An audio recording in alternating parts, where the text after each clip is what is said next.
Manhattan DA Alvin Bragg, the attorney who oversaw Donald Trump's criminal case in Manhattan on the election interference hush money case where he was convicted of 34 felonies, um, told the Second Court of Appeals that this appeal to the Court of Appeals is now basically moot, that it's unnecessary.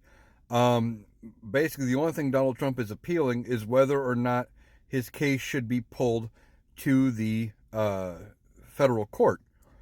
Remember, Donald Trump tried to get Judge Halloran to take it to federal court. He said no, there's nothing here that is of a federal nature.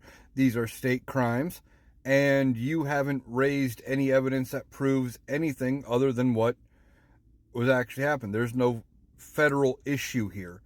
And so he wouldn't take it to federal court. Well, Donald Trump appealed and asked for an emergency stay, not only to get the case back into federal court, but he wants a stay of sentence pending appeal because he claims irreparable harm about, oh, it would hurt me so bad if I was jailed prior to the election. Well, this appeal was obviously filed before Judge Merchan came out with his ruling, kicking the can down to after the election. So there's really no need for there to be a stay because he's not going to be jailed. He's not going to be put into custody, and it's not going to happen. So there's no need for this appeal other than to put the case back into federal court. And I don't see that happening.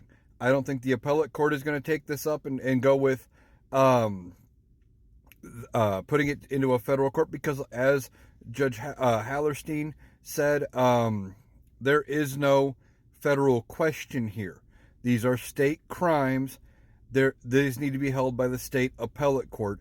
Donald Trump just wants it into federal court so he can appeal it all the way to the Supreme Court and have them toss the case out.